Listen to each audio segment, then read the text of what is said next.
everyone, and welcome to Tuesday Night Titans. Approximately a year ago, there was this fellow who broke into Her Majesty's bedroom, as many of you will recall, in England. Well, it's now my pleasure to introduce to you the gentleman who allegedly gave the plans, indeed, to that person who broke into Buckingham Palace, Lord Alfred Hayes.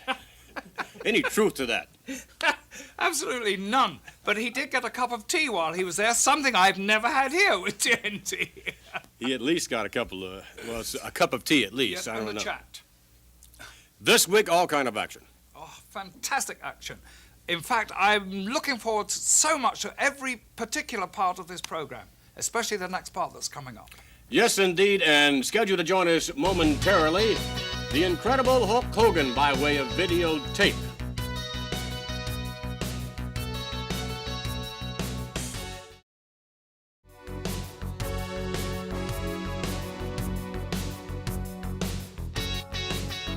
Few individuals have been able to transcend the world of athletics professionally and the world of entertainment. Well, one individual who no doubt has really accomplished fabulous goals in that direction is the current World Wrestling Federation champion. And Lord, you of course will remember him before he was champion as Thunder Lips in the movie Rocky III. Most incredible.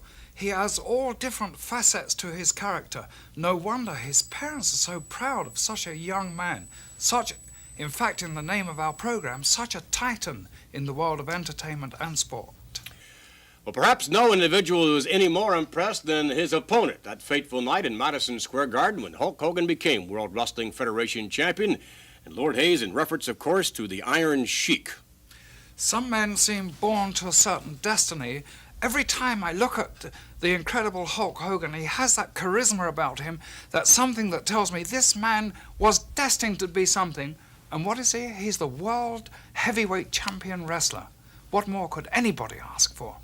On that night in Madison Square Garden, the Iron Sheik, who had held the title for actually a very short period of time, was expecting someone else. He was certainly not expecting 303 pounds. That's absolutely right. He was expecting somebody a lot smaller, maybe a lot faster, but I think he was absolutely confused, not only by the strength, but the sheer speed as well of Hulk Hogan. What a fantastic person. Well, indeed, perhaps that's one of the reasons why Hulk Hogan to this day remains World Wrestling Federation champion, because of his speed and his extraordinary strength. He's just awesome. Oh, his dedication to what he believes in defies description. I really think that we have a champion here who's going to make his mark for a long, long time to come. Who can beat him? Well, there are any number of individuals who claim to be able to beat the incredible Hulk Hogan, and I'm sure they're going to have their opportunity. But right now, I'd like to take you back to videotape footage. It'll be Hulk Hogan winning the championship, and then from there, a very special celebration with Hulk and his parents, Pete and Ruth.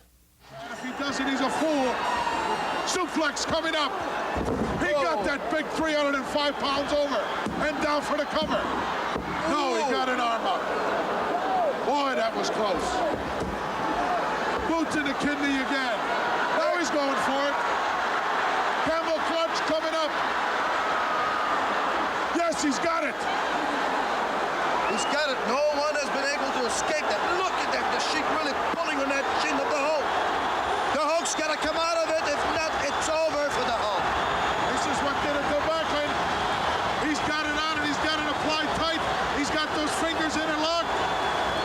Only the immense power of the Hulk could save him. He's starting to shake. He's got to reach down inside for that little something extra. Look at, he's powering his way up. He's made it to its knees. That takes the effect away from the Hulk. Hulk Hogan now stands up with a Sheik and rams him into the top turnbuckle. Fans are going wild, and I'm so excited. I don't even want to talk. I want to watch the match. Sheik going up. Hulk Hogan, he dropped the big leg on him. He's down for the cover. Hook the leg. 1, 2. He got him.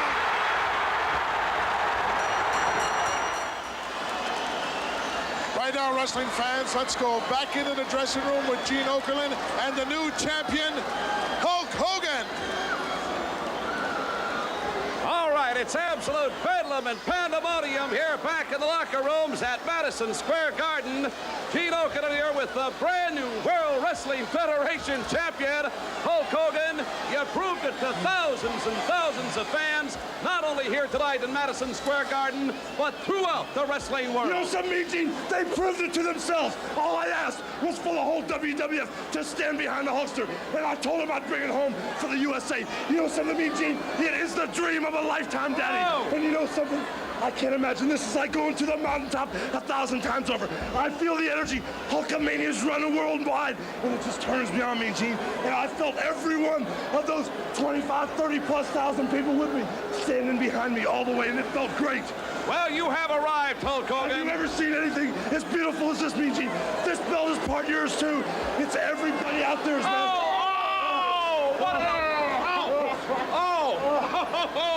like Andre the Giant congratulating the new heavyweight champion of the world. That's nice of you. I'm really proud of you. And you are a good wrestler and fighter. Oh, the champagne is flowing. Ivan Putski. Okay, baby. Hey, I'm proud of you, Jack. Very good, Hulk. Can you win? It's Super Monday at the Garden with the new heavyweight champion, Hulk. The party has not diminished one iota. I want to make an introduction, if I may. Ruth and Pete Hogan, the parents of the incredible Hulk Hogan, here celebrating. I'm going to get your mom first, excuse me. What are your thoughts right now, Mrs. Hogan? Your son, the new world champion. I'm so excited, I don't know what to say, except I know my son is dedicated, and I tell you, he's been wonderful for the sport, and the sport's wonderful to him. But I'll tell you, I don't think he could have got to where he got tonight in front of this packed house at Madison Square Garden without parents. Pete, I know you're breathing just about as hard as I am. You didn't get any champagne on you, though, yet. Not yet. What about your son, the new World Wrestling Federation champion, the consummate athlete? Well, we're very proud of him. He's very dedicated and a real professional. And You got to be proud of him, Mom and Dad. You know something, Gene? Pete and Ruth are the people that trained me from the day I could toddle, man. And they're the ones that fed me and made these 24-inch pythons. This is Pete's belt and Ruth's belt, and we're going to stand behind it all the way, Daddy. It's USA and Hulkamania running wild. Yes, indeed, it was party time in Madison Square Garden. When we return, we'll have more of the party, indeed, following more of the career of the incredible Hulk Hogan, a special interview, and we will take you to a matchup you will not long forget. A matchup involving Dr. D. David Schultz. We'll be back with more of the incredible Hulk Hogan as we continue in just a moment.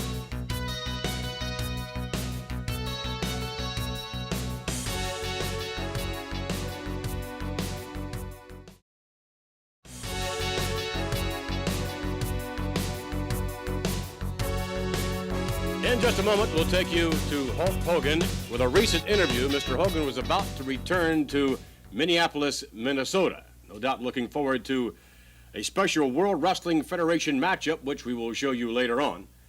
But in a moment, we will take you to the interview. Hulk Hogan was returning indeed to Minneapolis, where he has so many, many fans, not only in Minneapolis, but indeed worldwide. Let's go now and hear what the Hulkster had to say as he's setting up for this very special matchup in Minnesota. I've got to bring in the world's heavyweight champion. He is coming back home, fans. As a matter of fact, he is very much looking forward to getting back to the Twin Cities. World champion Hulk Hogan. You know me, Gene, it feels good, man, to have everything on your side again. The first thing I want to tell you that turns me on is my main man, Al Jarusha. He's on our team now, man. He's working for the WWF, and he's going to be there that night with that camera to zoom in right on the Hulkster and all of his fans when Hulkamania is running wild and get a close-up shot of these 24-inch pythons back in action in the Twin Cities. You know who else has showed up back in the Twin Cities? Tell me, Mean Gene. In the World Wrestling Federation, he finally made it to the big leagues, Jesse Ventura. You know, and he's another one. On down the line, Jesse Ventura. You and I are going to have to get it on because the talk is in the streets, man. The Twin Cities wants to see what's going down for real between us. But you know something, Mean Gene? I know you're a rambling man. And all your life you looked around. And finally you found that special woman, man, that brought you, made you shake and drop you to your knees, didn't you? Yes? Oh, you're darn right. And the same thing happened to me. But I was rambling around from city to city. And then finally, I hummed in on the Twin Cities with these 24-inch pythons on cruise control. And when I saw the people of the Twin Cities, it was an instant love affair. It made me shake, rattle, and roll, and it dropped me to my knees. And ever since that day, my heart is in the Twin Cities. And now we've got the real world's title, the one from Madison Square Garden. In Twin Cities, we're coming home. Me and Gene, myself, Al Jarusha, and what you gonna do when Hulkamania is running wild on you? Stay tuned. More exciting action. All right, that was the Hulkster with his comments leading up to the matchup against Dr. D. David Schultz, one of the toughest hombres that'll ever step into the squared circle with Hulk Hogan, and it was quite a melee, Lord, in Minnesota. It certainly was, and once again Hulk Hogan proved how capable he was. But what an adversary Dr. David Schultz is for anybody. Surely he must get another title shot somewhere along the line. No doubt of it, and in a moment, we'll take you to the footage with Dr. D. David Schultz meeting the incredible Hulk Hogan in Minneapolis, Minnesota at the Met Center. Concussion to go along with it. He is hemorrhaging. And badly. Oh. No. Dr. D plants the boot right in the forehead. And the blood is gushing out as the Hulk is not sure exactly where he is. Hogan hemorrhaging profusely from the forehead as the result of the slam of a chair into his massage on the part of the challenger and his world title bout, Dr. David Schultz. What a competitor, Gene. The Hulk, not even know where he is trying to get back into that ring. Well, the blood is just gushing out of that forehead, and Schultz, Dr. David Schultz, is really handing it out to the world champion. Things do not look all that good for Hulk Hogan at this point in time. Absolutely not, Gene. The Hulk is in a lot of trouble. All started with a bump that he took outside the ring. Completely dropped 4.5 feet down to this concrete floor, and then the doctor dropped the iron chair and busted him wide open. Well, Hogan making one step toward retaining the heavyweight championship. Look at that. He got back in the ring at least. And Dr. David Schultz, 40 miles of questionable traffic, 40 miles of bad road. Schultz with his patented elbow. Oh, he dropped it right on the sternum. It could be all over. This could be it. We could have a new champion. History could be made here this week in this title defense of the man that you see lying on the canvas in the middle of the ring, the incredible Hulk Hogan. 1, 2.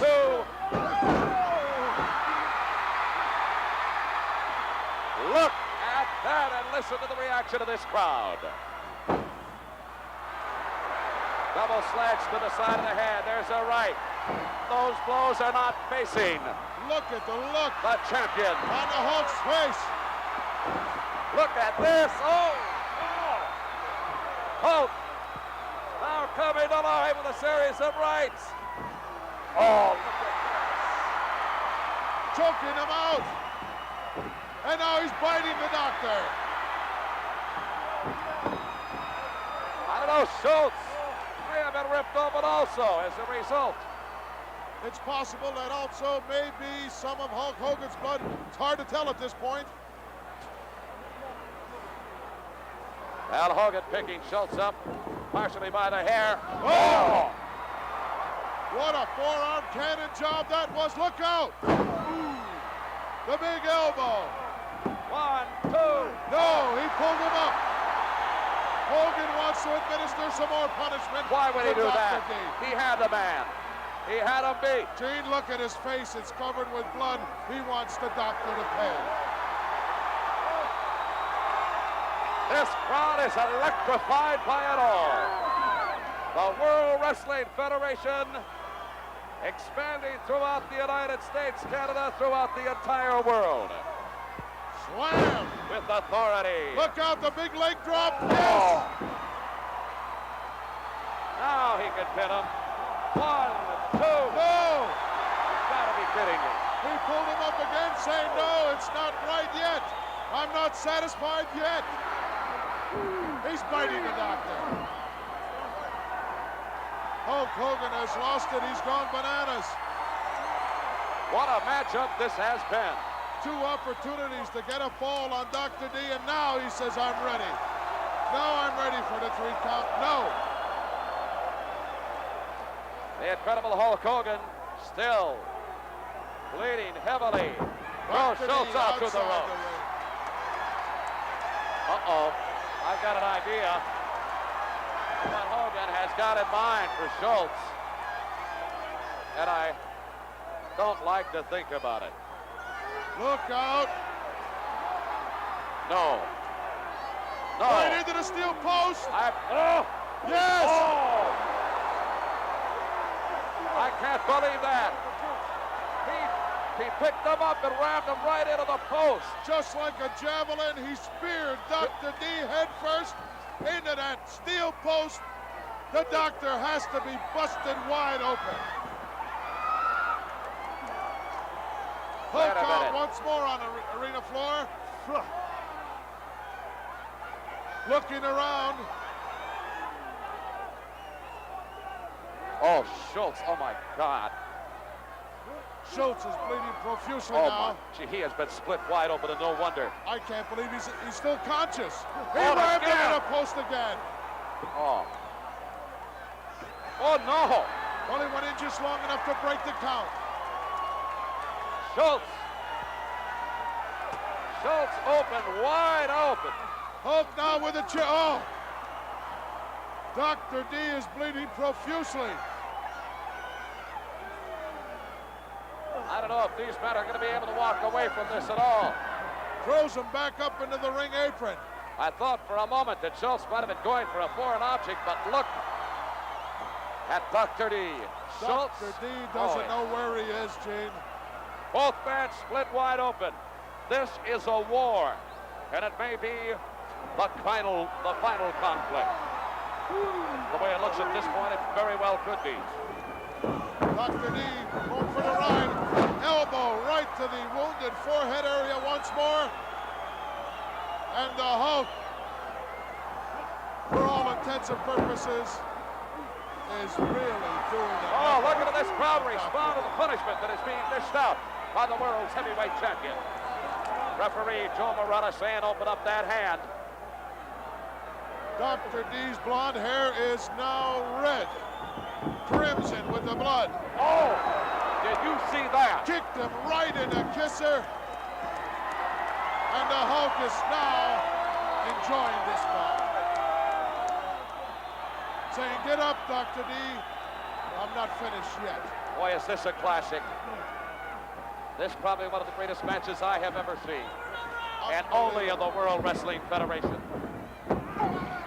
Oh, clothesline now on a part of Schultz, and perhaps earlier on, Hulk Hogan should have taken advantage of the opportunity to pin the challenger.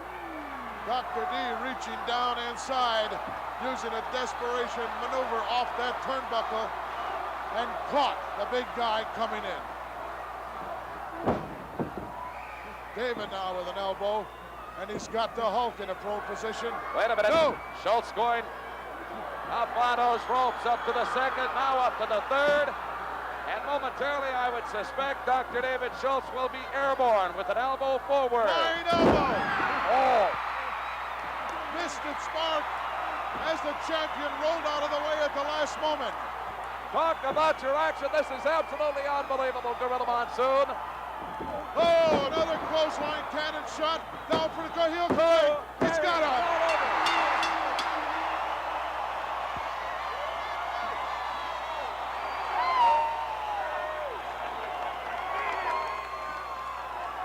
Capacity crowd on its feet as Hulk Hogan successfully defending his title this week here on the World Wrestling Federation.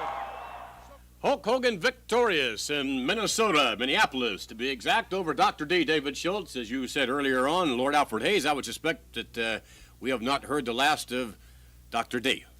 Well, you know, you have to understand the history of this. Dr. Schultz, or Dr. David Schultz, in his time, he has waged a brutal campaign against Hulk Hogan. And if you were watching Hulk Hogan for the first time, you may have got the idea that perhaps he was too violent, but he wasn't really. He was only giving kind for kind. And I think Schultz got what he deserved But always bear in mind Hogan is a fantastically scientific wrestler also. Well, I'm sure he'd much prefer to wrestle on a scientific basis than we saw the rather roughhouse, brutal tactics that we saw in the matchup from Minneapolis. And you will note, of course, our attempt here on Tuesday Night Titans to somewhat censor some of the rather more vivid aspects of that matchup. We'll be back as we continue with a very important surprise here on TNT.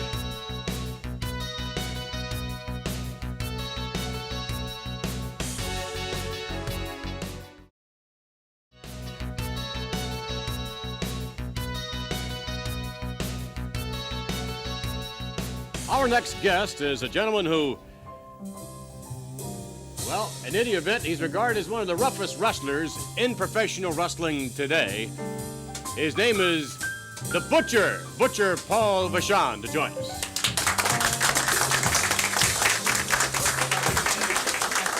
Good day, sir. Thank you very much for joining us.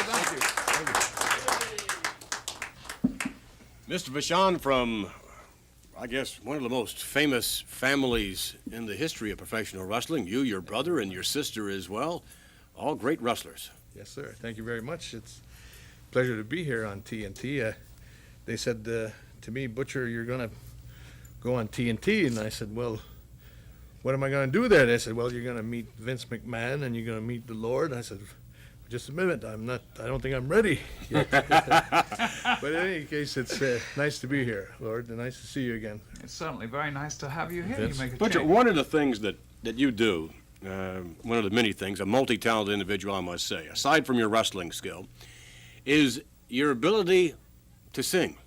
Yeah, it's hard for people to believe that, Vince, because for some reason they don't associate the personality of the wrestler with any other talent. For some reason, I don't know why that is, but it's definitely true. They don't expect, especially wrestling fans, don't expect a 300-pound, bald-headed, bearded old French-Canadian lumberjack to be able to sing. Although it doesn't surprise me at all because I come from a family of 13 children, and I mean the only entertainment that we had was to sing. We used to sing for ourselves. My mom, my dad, my 7 brothers and 5 sisters. In the evening, we couldn't afford to go to the movies or any sort of entertainment like that, so we sang. By golly, we did, and we enjoyed it, and I still do. Well, Butcher, if you would please strike up the band. Yes, sir. All right. Thank you. Butcher Paul Vachon making his way over now to begin a bit of festive activity.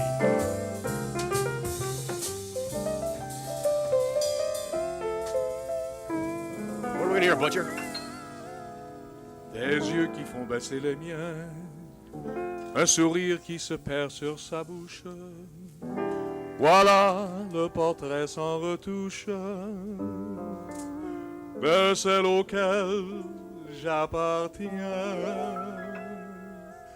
Quand elle me prend dans ses bras, elle me parle tout bas, je vois la vie en rose. Elle me dit des mots d'amour, des mots de tous les jours, et ça me fait quelque chose. Il est entré dans mon cœur une part de bonheur dont je connais la cause.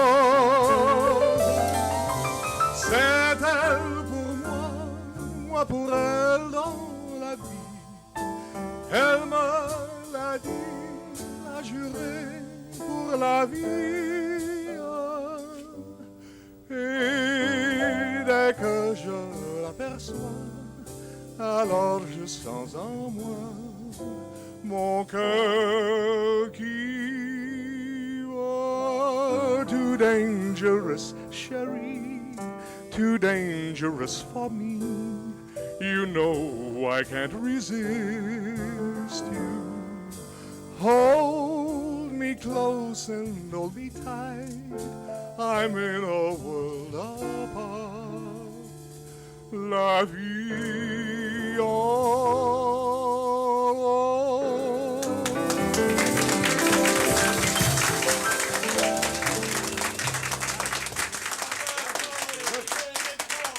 say that I, too, did not expect that from a 300-pound wrestler. As a matter of fact, the voice that I would expect we would hear be a lot different than the one we just heard. And one of the reasons why is we'll take you now to footage with Butcher Paul Vachon, as we're more accustomed to seeing. And you will note that the Butcher is quite impressive in the squared circle, and I might add, quite aggressive as well. Let's take you now to the Butcher in action. Ladies and gentlemen, this next contest is set for one fall with a 10-minute time limit. Introducing in the corner to my right from Montreal, Canada, weighing 282 pounds, here is Butcher Paul Vachon. And his opponent, weighing 250 pounds, from the Fiji Islands, here is Jimmy Superfly Snuka. Well, this crowd at its feet, tremendously popular Superfly Jimmy Snuka. One of the most incredible athletes in professional wrestling today, Mr. Snuka. Preparing for his matchup with the Big Butcher at 282 pounds. Vachon against Snuka is going to be quite a match indeed.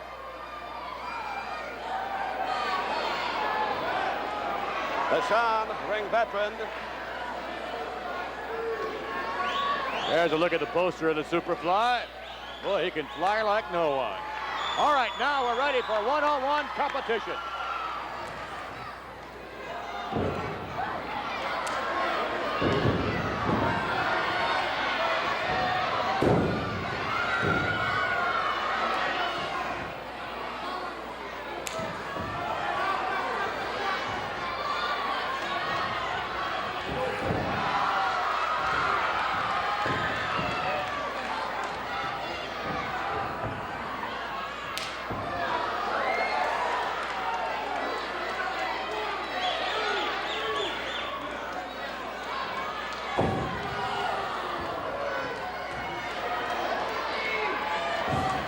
Look at the Butcher raking the back of Superfly Snuka, and this capacity crowd is no doubt upset over the latest turn of events. Vachon is really taking it to Snuka. Well, Paul the Butcher Vachon. And 282 pounds of him is really having an effect on the Superfly.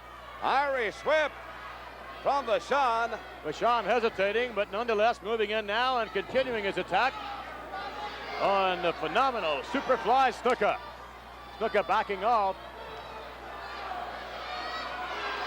Again, Vachon in the corner with a blatant chokehold, and the referee perhaps. Oh, look at this. He is biting it. He's biting the Superfly. Referee certainly at any moment now could disqualify Mr. Vachon. Well, I hope Vachon realizes fully what he is dishing out. He may ultimately have to take in return from the popular Superfly. Things looking quite bleak, however, at the moment for Superfly Snuka. Vachon just has been all over him. A blatant chokehold. The forearm, the left forearm of Vachon right up against the throat of Snuka. Snuka spinning into it now, getting a little bit of room. Snuka with an elbow. Vachon in the corner. Snuka now countering quite a bit. Brings him out to the middle of the ring. Snuka with a headbutt. Oh! Look at that! Superfly outside. Snuka going up to the top rope. Listen to these Superfly Snuka with another headbutt. Oh, the Superfly airborne on to victory over Butcher Vachon. Oh, what action!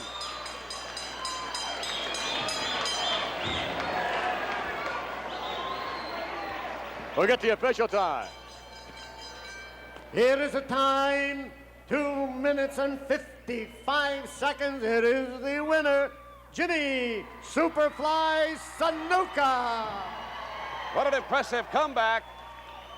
Big offensive mounted in the early going of the bout by Butcher Vachon. And Snuka took some tremendously harsh treatment.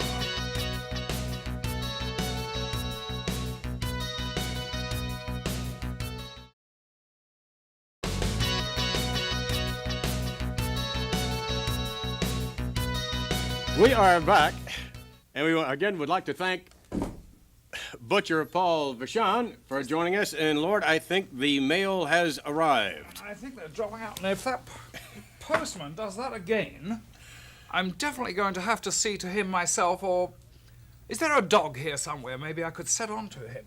However, nonetheless, what do you have in the mailbag, His Lordship, so that we may find out indeed what comments we have this week? well, scribbled all over here. It's from Seattle. As in Washington, I would assume.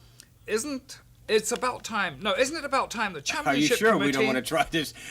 Jimmy Superfly Snooker was given a world title shot. Alan Bostic. I don't know whether that's an English name, but the writing wasn't too good. I would say that Mr. Snooker's, I would say he's due for a title shot. Mm-hmm. I'm sure he would look forward to it. What a matchup that would be. Wouldn't that be a tremendous match? Superfly Snooker, one of the greats. What else do you have there? He's in good condition all the time. Well, this is a little clearer. This yes. is from Minneapolis, and it's to the TNT. I have made many inquiries to the whereabouts of Red Bastien. Is he still wrestling? My mother said he was very handsome. Could you show some old matches of him on TNT? Betty Powers.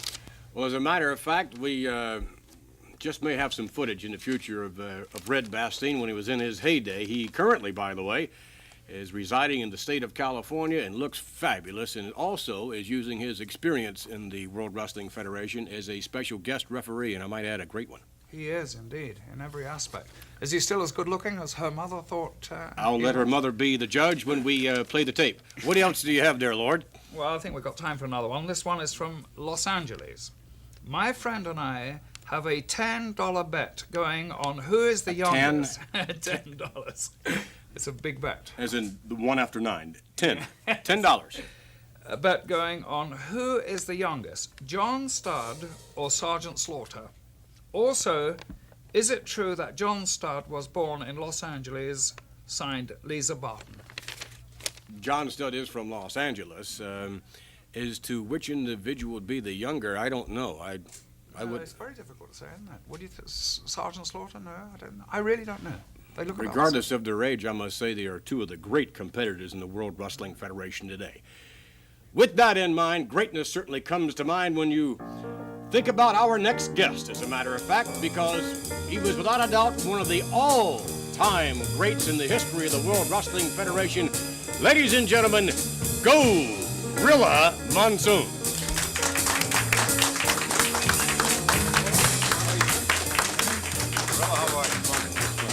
Have a seat. We are very proud to have you with us. Well, it's a pleasure to be a part of the greatest wrestling program since the Greeks started it. Well, that takes some time, I'm sure. I'll tell you, it certainly is an asset to be associated with an organization that can produce this kind of programming, and it's a great testament to you personally. Thank you very much. As far as your abilities in the ring, Lord Alfred Hayes, I'm sure you would concur that there were very few, if any, that could equal the skills of the, I would suggest, what was the fighting weight? Right at 3 what? 401. 401. I was going to say high 300s, but very few individuals could move as you did. What do you think, Lord? I think so. I saw a wrestler once, in fact, I wrestled him, Chris Taylor, who was 400 pounds, but he was nothing in comparison to our present guest here, Gorilla Monsoon, who has created a name for himself that is legendary amongst wrestling. He's However, and if I may interject this, in mentioning Chris Taylor, we take you back to you, one of the first American athletes to tour the country of Russia. Would you share a little light as you were from the collegiate ranks at that time? Well, in the summer, Vinny, of 1959, I was one of the representatives that made up an Olympic team that went to quite a few Iron Curtain countries, including Russia, Turkey, Bulgaria, Czechoslovakia, Poland, doing promotional work for the 1960 Olympics. And unbelievable education in itself, a trip of that nature. We never drew under 100,000 people at any of our matches, of which we were not remunerated too well. I wouldn't think so, no. I think we got $4 a day spending money each. Whether you needed it or not, right? Whether we needed it or not. But it certainly was an experience, and I can attribute a lot a great many things to amateur wrestling. It's a great character builder, and it certainly paved the way for me in professional wrestling. When you graduated from Ithaca College, did you feel that you were then going to enter the ranks of pro wrestling? It was the farthest thought from my mind, Vinny. I was not a wrestling fan. I was not a professional wrestling fan. I was a teacher in high school, on a high school level. What subject? And what subject were you teaching? English, primarily, and coaching football and wrestling. And one Sunday morning, I received a phone call from the late Frank Tunney, and asked me if I was interested in being a professional wrestler. As far as entering the ranks were concerned, was it difficult for you? Well, I think it was only the part that I was not familiar with air-type wrestling. However, all professional wrestlers are familiar with amateur wrestling and have an extremely well background in that particular aspect of the sport. And so, I don't know, I think maybe my size was a little in my favor. No doubt of that. Gave some guys a negative attitude immediately. But I made the transition quite easily, and it certainly has done a great deal for me. Well, one individual that certainly had a negative attitude after they met you was a gentleman by the name of Muhammad Ali. We'll take you to some very special footage now. Gorilla Monsoon and his guest, uninvited Ali. Ladies and gentlemen, before I introduce the principals of this next match, I'd like to introduce to you at ringside, without a question of doubt, one of the greatest heavyweight boxing champions of all time, Muhammad Ali.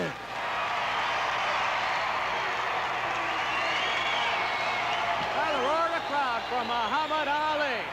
Looking on here this week at some professional wrestling. Muhammad taking a long, keen look here at the action at the wrestling ring.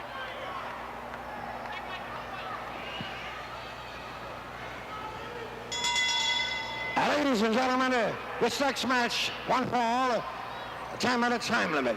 Your referee is Dick Worley. And in the ring at this time, wearing the blue tights from the Isle of Malta, weighing 265 pounds, Baron Mikhail Sakura. And his opponent, soon to enter this ring, here he is, from Whittingborough, New Jersey, in black, with a red stripe, the all-Asiatic champion at 312 pounds, Gorilla Monsoon. Gorilla Monsoon looked out as Sakuna attacks Monsoon from behind.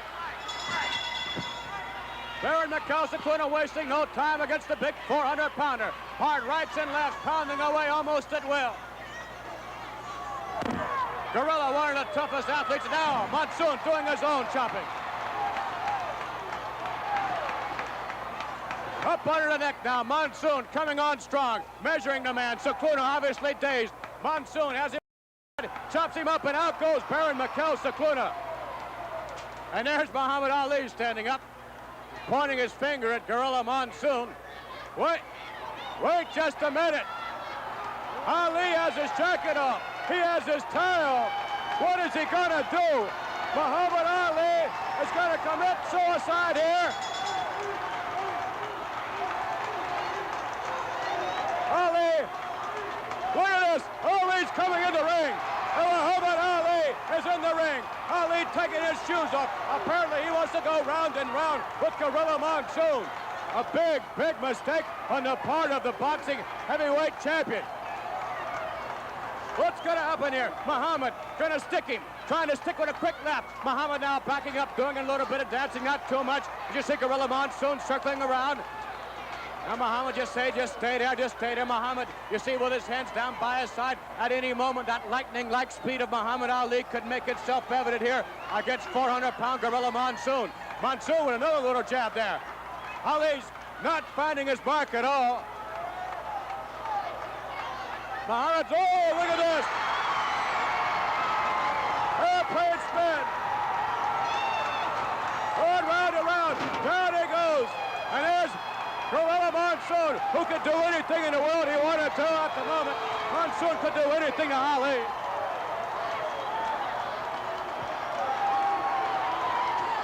Ali dazed. Ali shaken, but still once more. No, he doesn't either. Muhammad Ali has learned a lesson here the hard way. Muhammad said he could beat any professional wrestler any time. I believe he learned here at this moment that he cannot take Gorilla Monsoon, nor possibly could he take anyone else of the caliber of Monsoon. As now they're taking him back to the dressing room.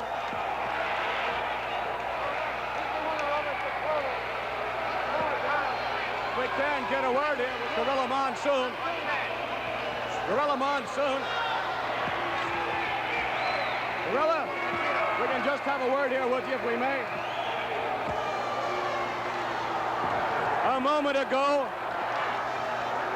Muhammad Ali was out here at ringside, and a moment ago your opponent was flying over the top rope, bearing Mikhail Cicluna. At that time, Muhammad Ali decided to make it his business to get into the ring and prove that indeed a professional boxer's skills are superior to those of a professional wrestler, but I don't believe he proved that at all. Vince, you know, this guy may be a great boxer, but he don't belong inside that squared circle with a wrestler. That was proven, and that's for sure. This guy is nothing. This guy doesn't know wrist lock from wristwatch. How can he get in there with a wrestler? All he knows is throw a few lousy jabs. That's not going to stop a wrestler.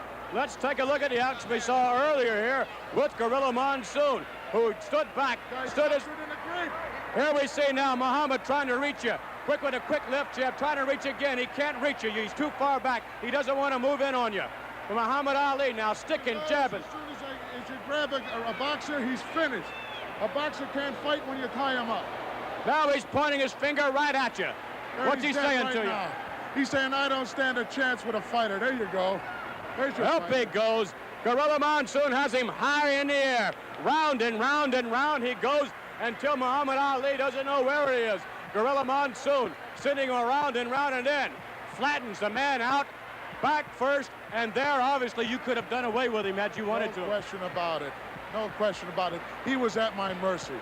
I could have done anything. I could have, at that point, I could have wrist locked him, broke his arm, broke his leg, broke his neck, done anything. Great boxer, terrible as a wrestler.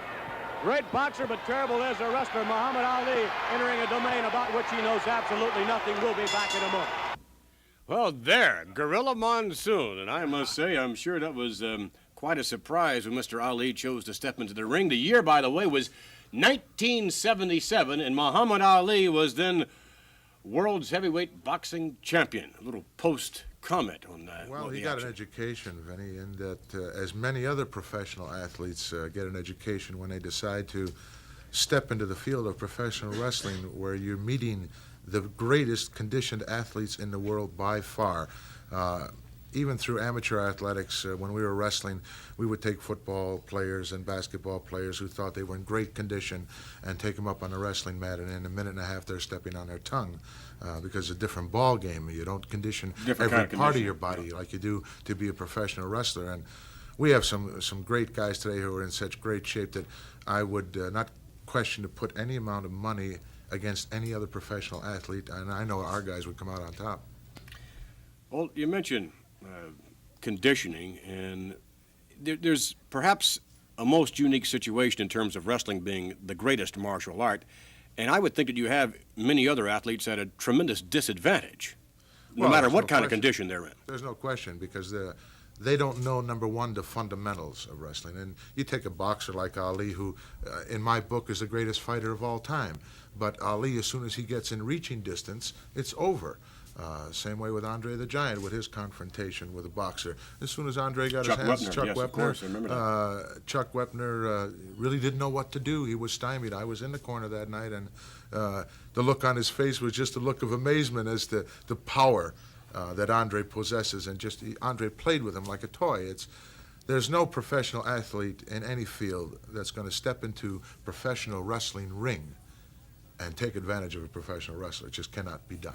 We would like to thank you very much for joining us. My pleasure, Brendan. Lord, so good to see you again. Thank you. That certainly was a revelation. I loved every minute of it. Great. Gorilla Monsoon, our special guest here on Tuesday Night Titans, one of the all-time greats. We'll be back in a moment.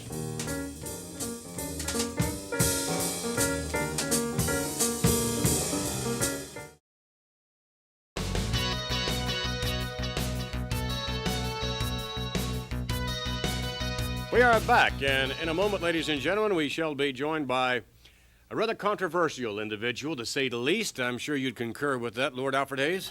Oh, undoubtedly. Unusual? I don't know. Is there something wrong? Does he have complete control of his mental faculties? Or is all this a ploy just to make his name the biggest name anybody has ever seen, not only in professional wrestling, but now in the world of rock and roll? Well, I would say you could call someone unusual who's approximately 300 pounds and wears rubber bands in his cheeks and beards and things of that nature. Ladies and gentlemen, our next guest to join us, as a matter of fact, momentarily will be Captain Louis Albano.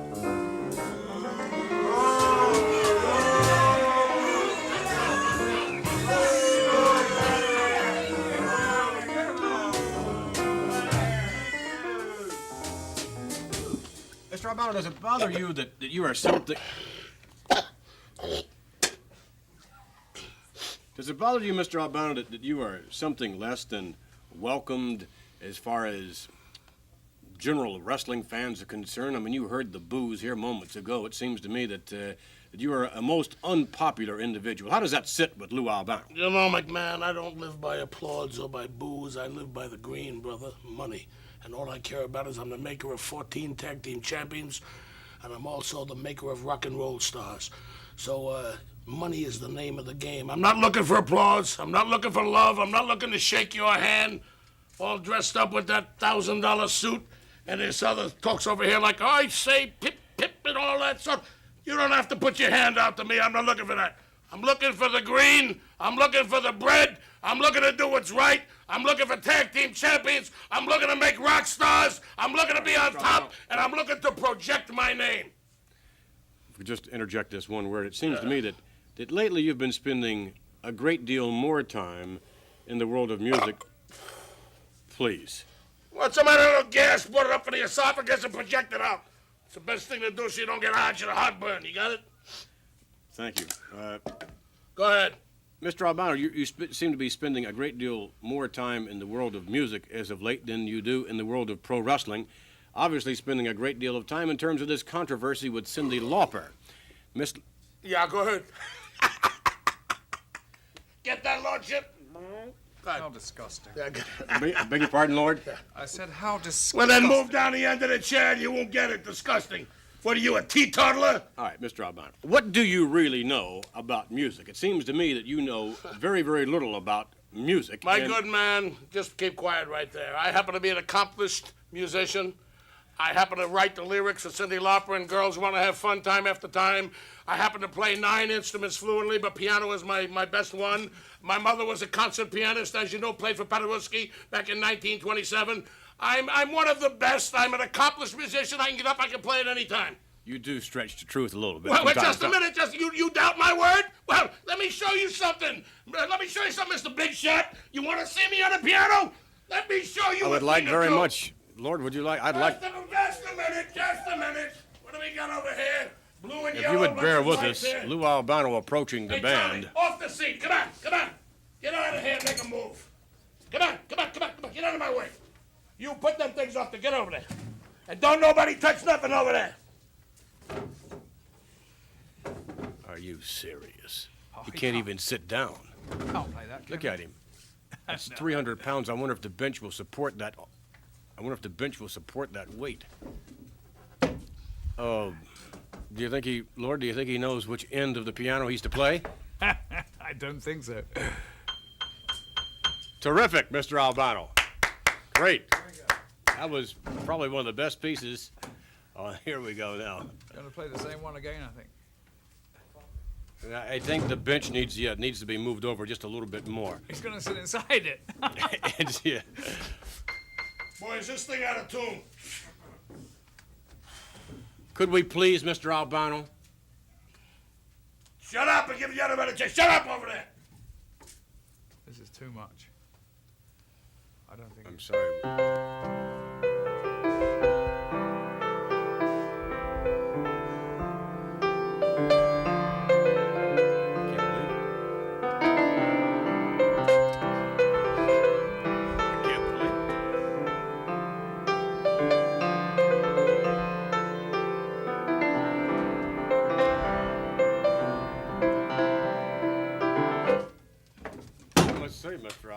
that is, All right? What are you looking at, dude? It sounded like you got a haircut. Then over there, Very the drummer, good. the guy like a half looking at me. How do you like that? How do you like that, Junior? I always call him Junior. How do you like that, Junior? Mr. Albano, I'm impressed. Really. I guess you really do know something about music. I See what guess I there mean? is some truth to your musical credentials, but how much truth is there, Mr. Albano, to this relationship that you have alleged in that you have made Cyndi Lauper probably one of the greatest stars in all of rock and roll today? I mean, is there any truth to that? How much truth is there to it? Obviously, there must be some truth to it. Well, let me tell you this, Vinnie McMahon Jr.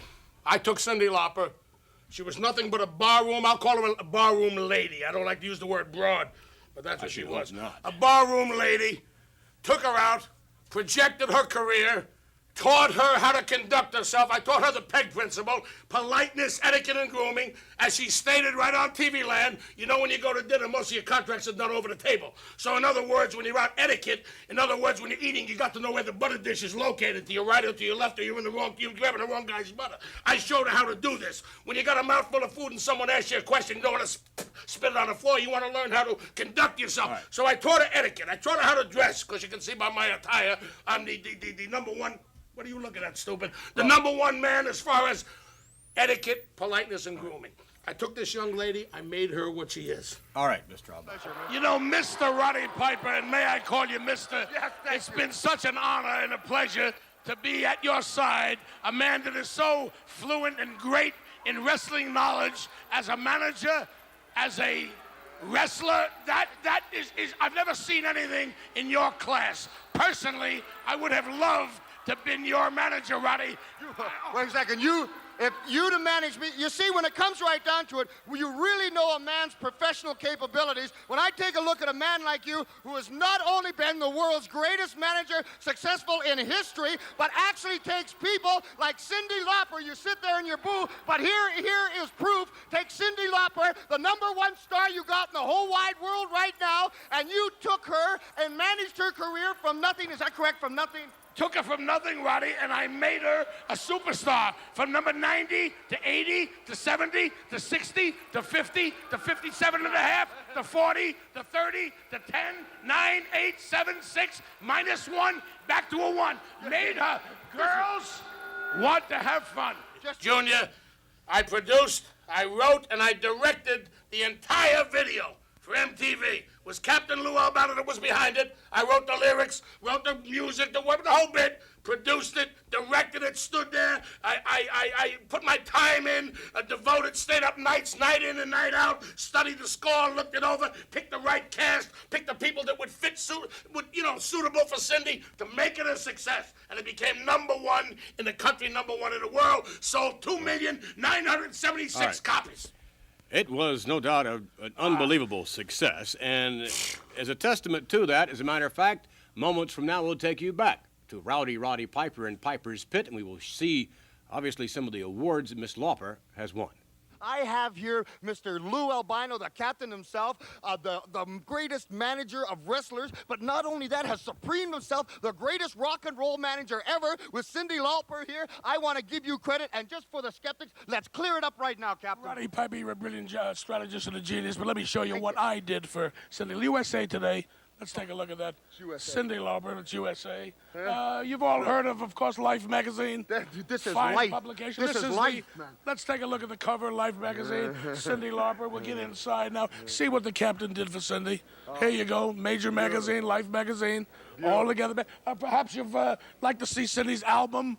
Right on the cover. Made her number one. Took her from 70 to 60 to 50 to 40, 49 and a half down to a minus one. Right back to number one. Did you make her sexy? Yes, I made her sexy. Oh, I did. You've heard of the music paper? Take a look at it. Captain Lou Albano once again projecting the greatest entertainer pound for pound in the world today. Now let's look at the record. Here she is again. All cover. Nothing but cover. Captain Lou Albano. Here you go. Take a look at it. This is what I did. You've heard of gold albums. Now let's get a look. Here we go. She's so unusual. This is right here. Girls just want to have fun. PEG principle, politeness, etiquette, and grooming. Tell me something. Do you think that you could bring Cyndi Lauper on my pit? Why not, Roddy? Well, all is not well, actually. You would think that it would be, to a certain extent. Lou Albano claiming a great deal of credit for the success of Cyndi Lauper. Lou Albano was unable, or at least failed to, on that occasion, bring Miss Lauper onto Piper's Pit. And furthermore, there was a actually, I guess you'd call it a confrontation, Mr. Albano. Lou Albano finally was on Piper's Pit, and finally Miss Lauper appeared. We'll take you now to what happened when we saw Miss Lauper on Piper's Pit. A lot of controversy as we've been going on along about Cyndi Lauper. Lou Albino and some jerk comes out here named Dave Wolf, says Cyndi Lauper's supposed to come out, and time after time we've tried to get Cyndi Lauper to come out, and all of a sudden there's no Cyndi Lauper. I do happen to have the album cover of Cyndi Lauper, which they are giving to the folks out there, but you know, I'm the kind of guy that I just don't fool around. I'm not the kind of guy just to say something and then don't get it done. You see, when RP talks, people listen. And if I want to get something done, I get it done. And ladies and gentlemen, I want to introduce to you the female entertainer of the year, Miss Cyndi Lauper herself.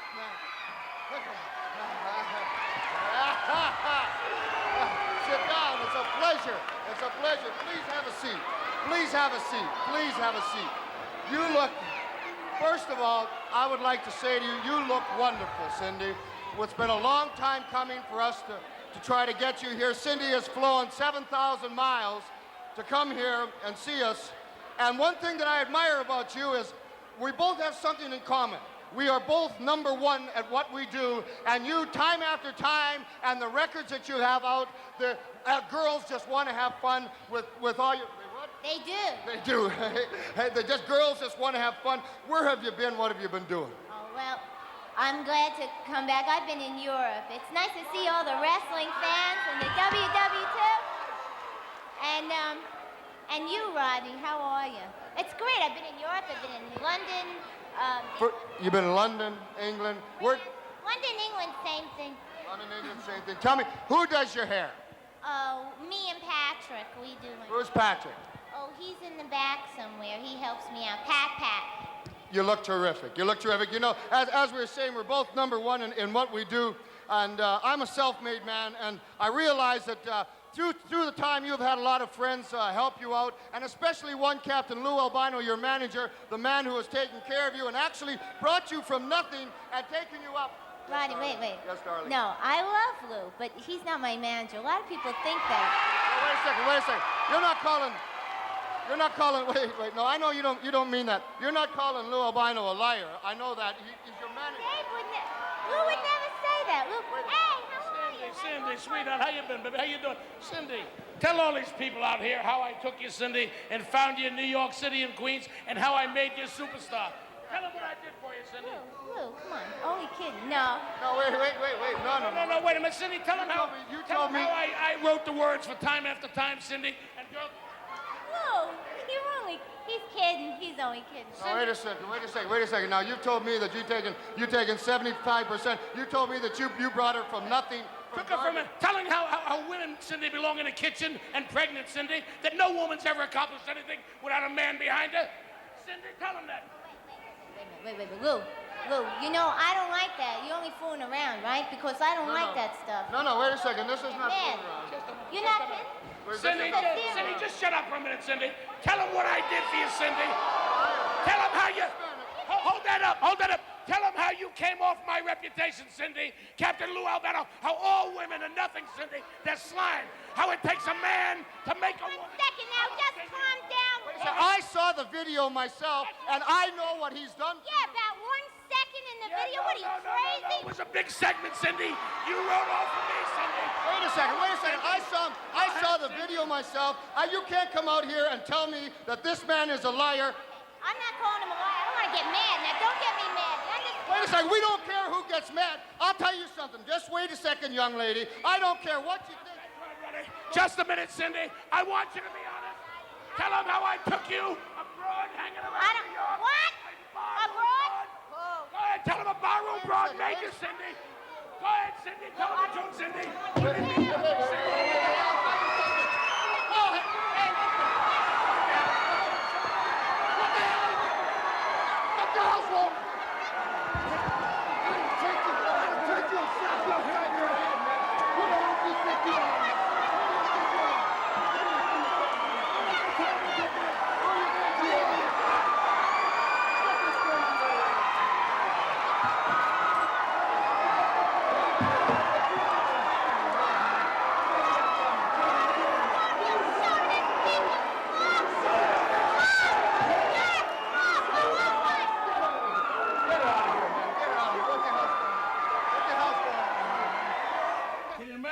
little broad come out here on TV land, humiliate me, hit me with that pocketbook. You know, Vince McMahon, she had a bottle of, I don't know, Chanel No. 5 or perfume in that. She heard me, she had a lump on my head, had the audacity to come out here on TV land, humiliate me. That's nothing but a barroom tramp that I took and I made. She had a tin cup. Get a hold of yourself, please. She had a tin cup around her neck in front of Madison Square Garden with a little sign, help a rising young superstar. I made her. I put nickels and She dimes in her subsequently cup. has I wrote the challenged songs. you, Mr. And Albano. she challenged me, I accept. I'm ready for the Cyndi Lauper. You're a disgrace to your family, to yourself, to your mother, to your family, everyone you stand for.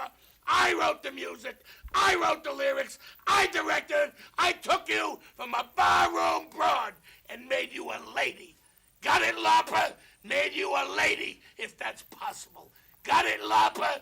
Got it, Lauper? Got it, Lauper? We'll be back with a different point of view.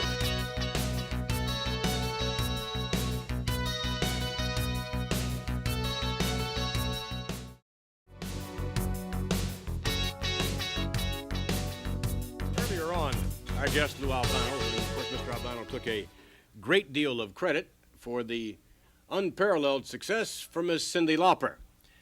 However, if you will note on the jacket of her many albums, you probably will not see the name Lou Albano. As a matter of fact, you will not see the name Lou Albano in terms of credits on the producing or directing, or for that matter, the writing of the videos that Miss Lauper has appeared in. Lou Albano claims he is the maker of Miss Lauper as far as her success is concerned. However, for the record, and as a matter of fact, we are about to introduce to you her manager of record. Her real manager is such, despite what Mr. Albano says. It is now our privilege to have with us Mr. David Wolf.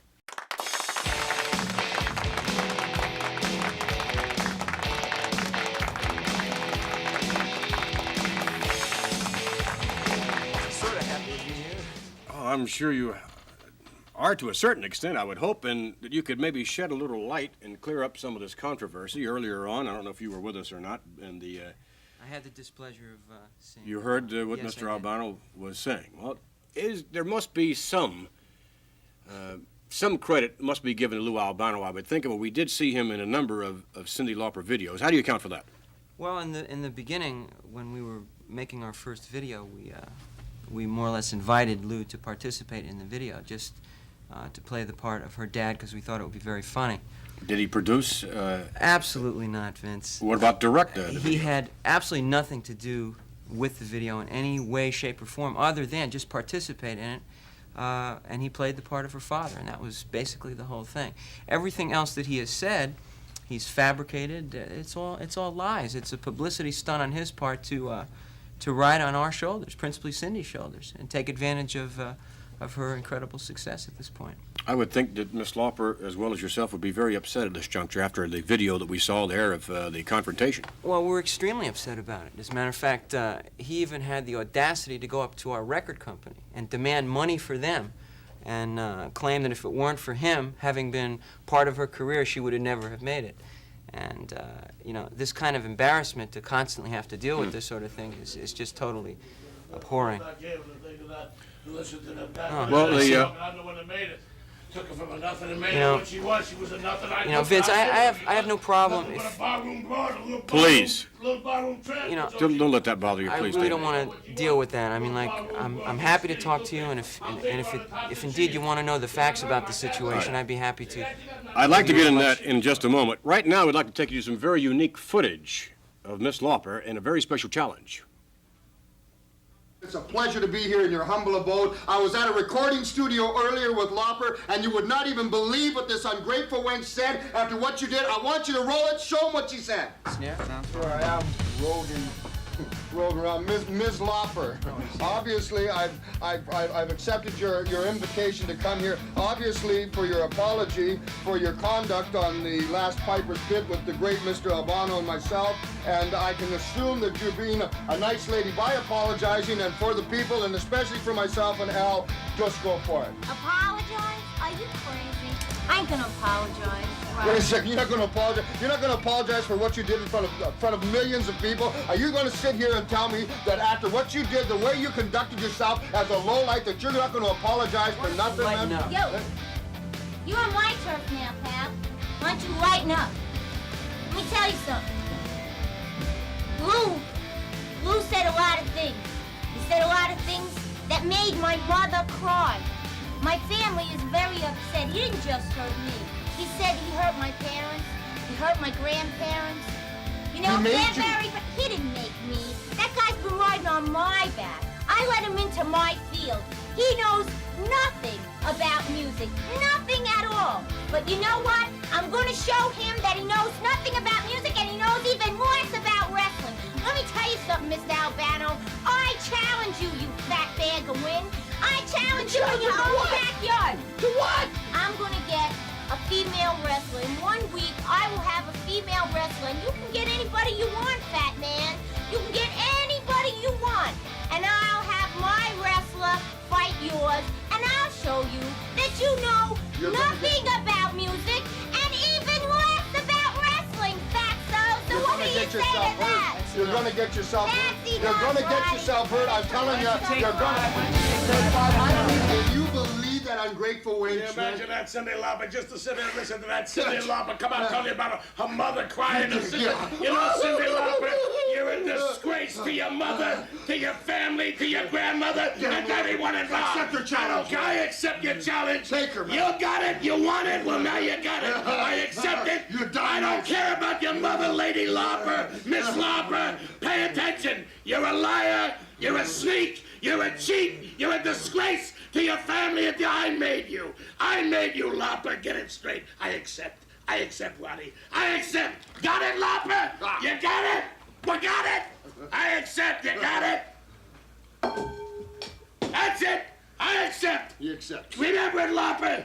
I've got it. I'm ready. I accept. Oh, pick. A very serious challenge, David. There's no doubt that the accomplishments of you and Cyndi Lauper have been phenomenal in the world of music, but what can you honestly hope to accomplish here? Well, I'll tell you something, Vince. He has totally violated every principle that Cyndi stands for. And rather than get into a whole lot of lawsuits and take years to settle in court, we made a decision together that she wanted to challenge him in his own turf and show him up right where it hurts in the world of wrestling. And she has found herself a female wrestler who is dynamite to go against Moolah or whatever her name is that Mr. Albano has gotten, and we're going to have a little showdown.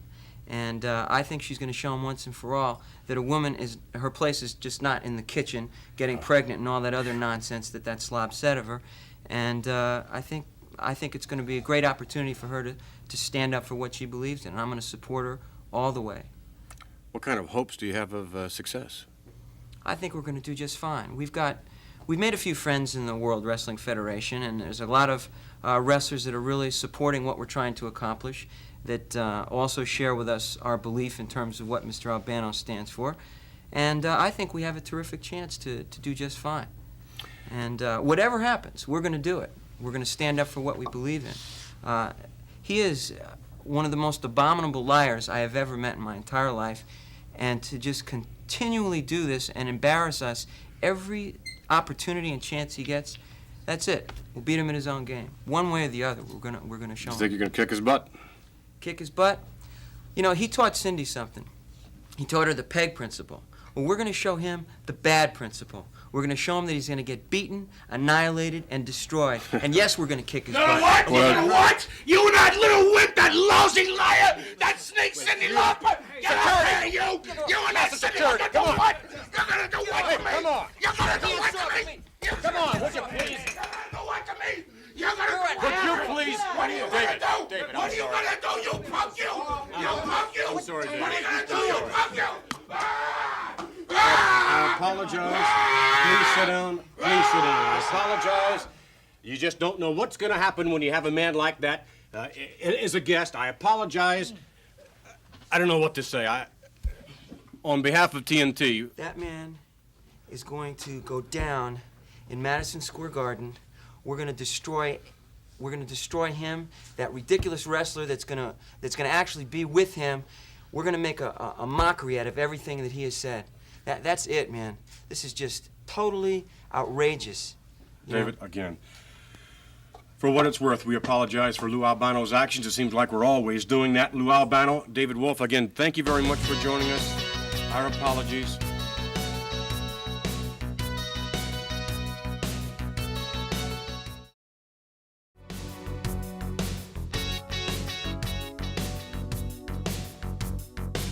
We'll have a little more semblance of order here on the set with Lord Alfred Hayes, now that Mr. Albano has departed the scene, and his counterpart, in some respects, David Wolf.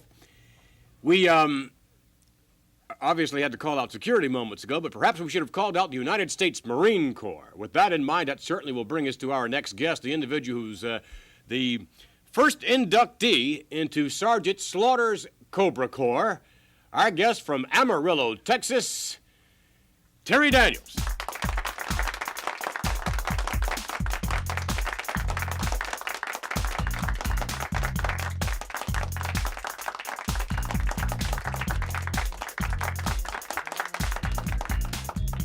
As the first inductee into Sergeant Slaughter's Cobra Corps, what does that mean to you? Well, it means a whole lot to me, Mr. McMahon, because it's a great privilege to serve in the Marines, but it's even a greater privilege to serve in the Cobra Corps because of what Sergeant Slaughter stands for. He stands for America himself.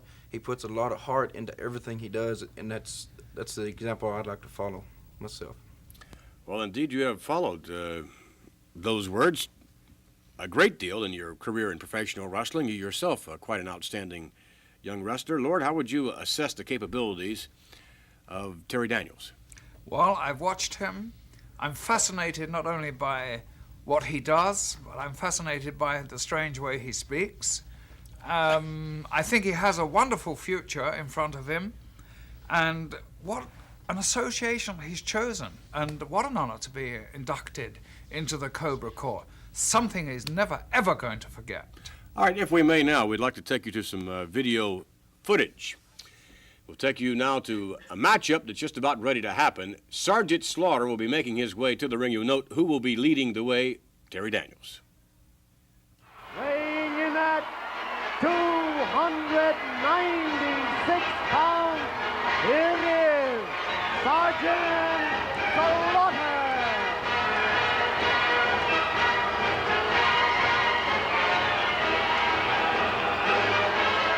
A standing ovation.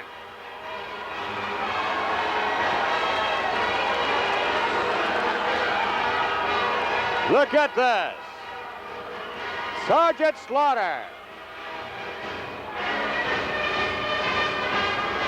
Slaughter, without a doubt, one of the toughest men in professional wrestling today.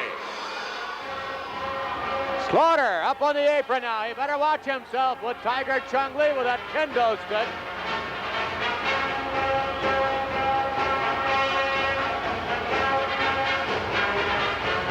Without a doubt, one of the most patriotic individuals in the United States of America. Slaughter for president. How about that, Gene? Well, his popularity second to none, and that's typical of some of the signs that we see ringside this week. Just prior to this match, Sergeant Slaughter being supported by Terry Daniels, and it's just the other way around as well, is it not? Yes, sir. He's got just as much heart in what he does, and he puts as much effort in towards me. He looks out for me and I look out for him, because one Marine always looks out for another. So we have nothing to worry about. Without a doubt, Slaughter has a reputation of being one of the toughest and certainly the most aggressive wrestlers in professional wrestling today. Would you agree with that, Lord Alfred Hayes? Oh, I am so impressed with Sergeant Slaughter. He is a man who has his mind set on an objective. When he goes into the ring, he forgets everything else except that objective that is in mind, that goal to be reached, that goal to be attained. And I think he is probably the most single-minded wrestler in that aspect of all the professional wrestlers in the world of wrestling today. I hope Terry can emulate that. Well, he has thus far, and in a moment we'll return with more of Terry Daniels and more of Sergeant Slaughter. We'll take you to some very special footage all the way out to the Statue of Liberty. We'll be back as we continue with more TNT.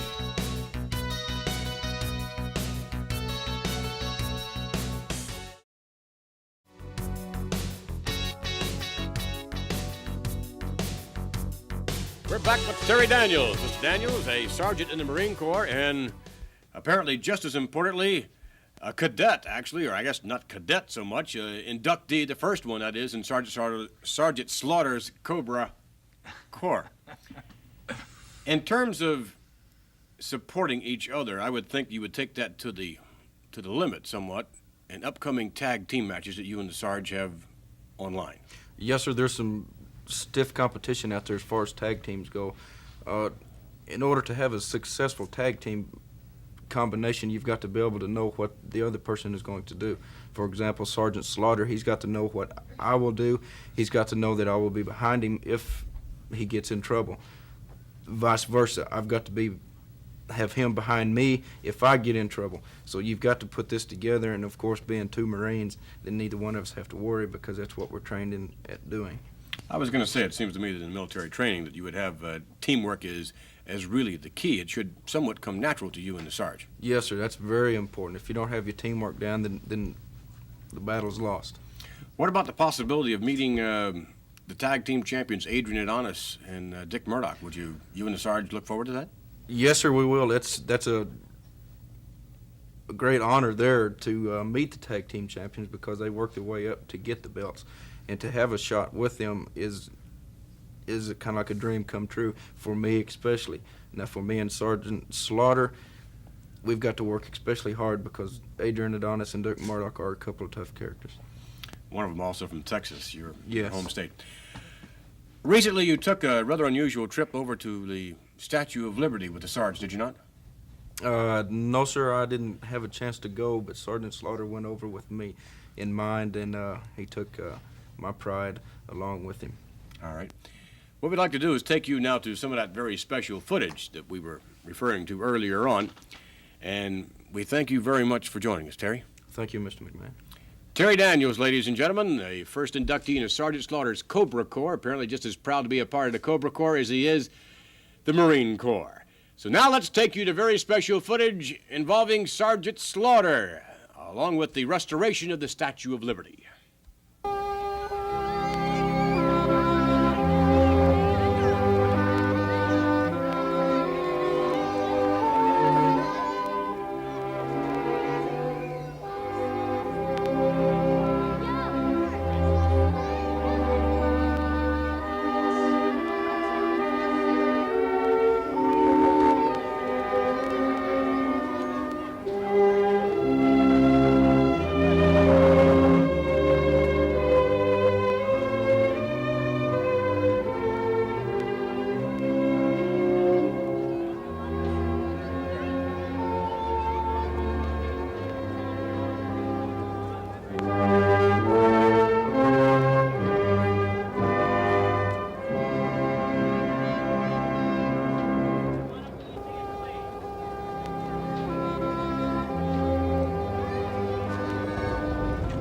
That's where we're heading, right there.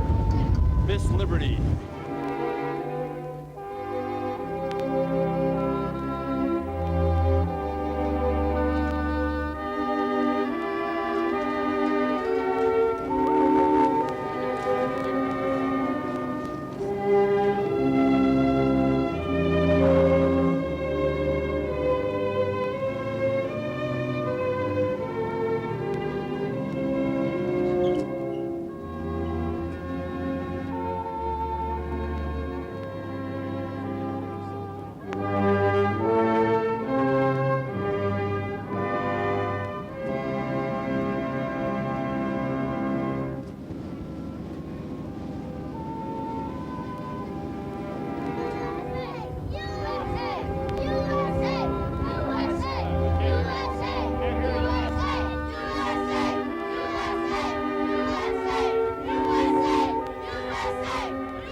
Earlier on, we had with us as our guest Butcher Paul Vachon, who has some rather unusual talents. Well, his brother that we made reference to earlier on, Maurice Mad Dog Vachon, has some rather unusual talents as well. He's somewhat of a cult hero, actually, in Minneapolis, Minnesota. We'll take you to the footage of the Mad Dog making his return to Minneapolis, Minnesota. There he is! Holy mackerel! Oh, look at these fans stand and applaud the Mad Dog. 230 pounds, Algiers, Algeria. Truly one of the legends in professional wrestling. And now, the Mad Dog arriving in the World Wrestling Federation to get his piece of the action.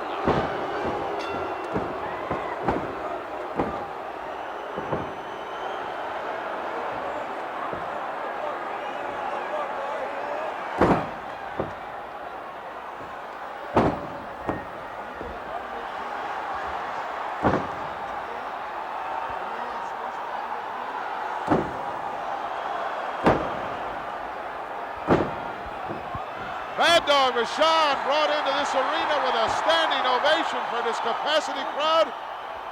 And as he was taking a bow, he got Pearl Harbor by Buddy Colt. But I wouldn't count on it for too long.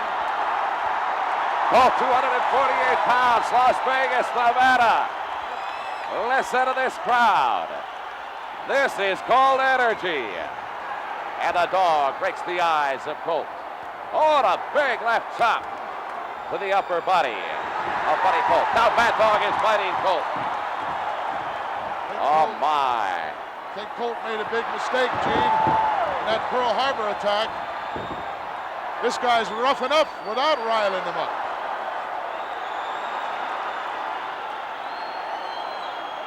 Colt over the ropes, and Mad Dog has really taken matters into his own hands. Fabulous ovation for Butcher Paul Vachon's brother, Mad Dog, in Minneapolis. I'm sure many wrestlers would like to have that in terms of an ovation, a reception into the ring.